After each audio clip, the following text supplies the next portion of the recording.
AMU's First 48, we will be discussing Dr. I's root cause analysis. Greetings, I'm Ashley Williams, and I will be presenting the facts on Dr. I's death. Dr. Ives was reportedly last seen typing at his desk until he was suddenly hit across the head with a sandbag by the patient. This same patient then drugged him and took him to the ER. Dr. Ives was then examined and they found that he had an irregular heartbeat. He was then discovered dead by an accountant who was collecting insurance cards. It was said that his death was caused by a heart attack. Greetings, I am Mita Polanese, and today I will be presenting the flowcharts, both the current process and the correct process.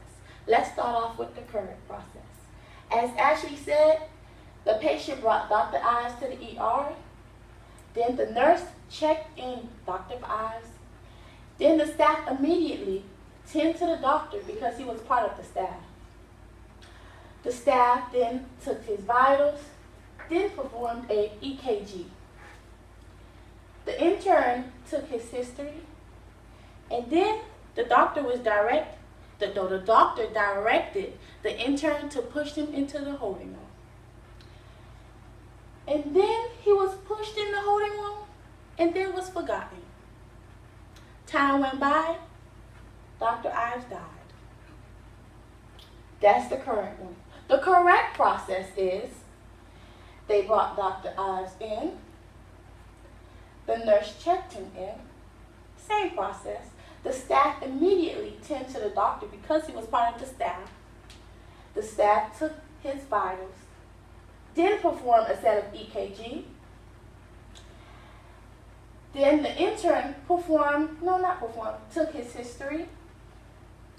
And then the doctor directed the intern to push him into the holding room. This is the correct way. Immediately seen by a doctor. Dr. Ives was treated, and then Dr. Ives recovered. This is the correct way. He would have been alive.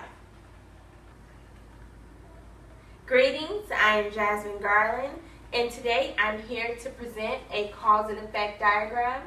A cause and effect diagram is a type of qualitative tool that we'll use today in our root cause analysis. In a cause and effect diagram, 4 things are checked in the process.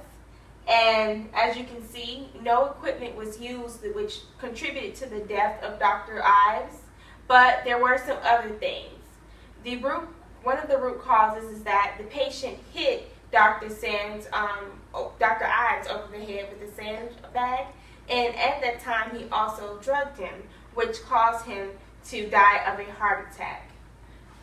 Because of this, and there was no procedures in place, there was no triage, and the doctor was not seen until it was too late, and he passed away with a heart attack.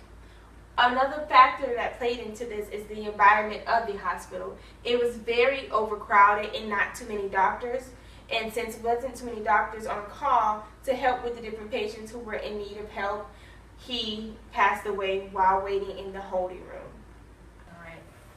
Good afternoon, everyone. I am Ayanna Fleming, and I will be presenting the 5 whys, the problem all the way to the root cause. The problem, Dr. Ives has passed away in the hospital. Why? Because he suffered a heart attack. Dr. Ives was left unattended for several hours after being examined. Why? Because there were several other patients whose needs were met before his. In conclusion, the clinician didn't realize the severity of Dr. Ives' condition, which led to his cause of death, which is the heart attack. I am Kendra Slee. Today we'll be brainstorming on the risk reduction strategies. What can be done so this incident doesn't happen again? The aim of the risk reduction strategy are 3 action categories. Number 1 is eliminate the change of failure.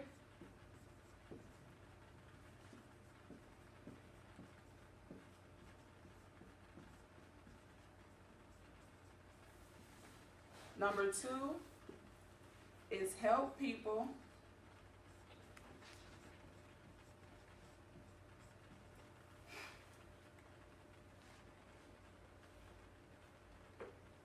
people perform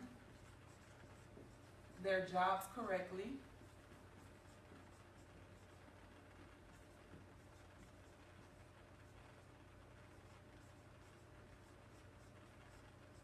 And Here you go. Okay. Number 3 is help people identify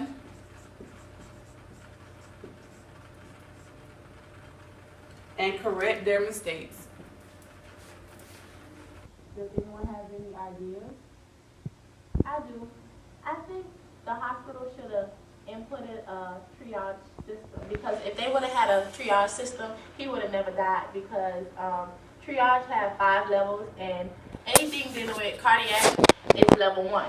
So with level 1, you're not supposed to wait at all. So if they would have treated him right away, he would have lived. Okay. Anyone else? I have to say that, Nina, I must agree. I think that's a great idea. I believe that in order to help the aim of the 3rd category, which is to help people identify their problems and to correct their actions, I think we should implement a metric system where we're measured off of our performance, and we should have annual reviews where you're telling us exactly where we're going wrong and helping us to correct our behaviors to prevent our patients from suffering from our issues at work.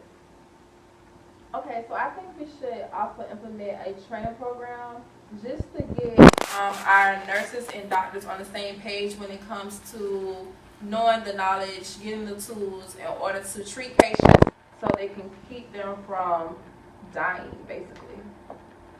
I agree. Would you say that for our training program, would it just be for new employees or also for current employees? Like, would they have to renew their training? I think it should be for new and old, just so everybody can be up to date and run the system. Another idea that I think we should have is we should implement the importance of being efficient and effective when it comes to our patients, because if we were doing this, then I think that this will be able to prevent the death in the future. All of this goes down to what Dr. Beck-Jones taught us in class, the 6th dimension of quality health, because in the video, they took his vitals in front of everybody else. That's not patient-centered. Like, that you're supposed to be private. That wasn't private. And like, people were half naked in front of each other. That wasn't cool. Like, people were bleeding in front of each other, and that was not cool. That's not part of the dimensions of quality health.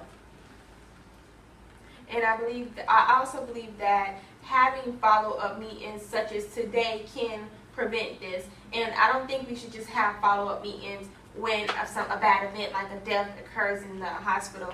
I also think we should implement monthly meetings so we are able to make sure we're on the same page and what we'd like to see happen in our hospital. And in this case, time was everything because the patient had only 1 hour left to live. Thank you for tuning in to FAMU's First 48. Tune in next Thursday at 2 o'clock on channel 103 or 1887. I'm Ashley Williams. I'm Jasmine Garland. I am Ayana Fleming. I am Mita Polanese. I'm Kendra Lee. And we're signing out.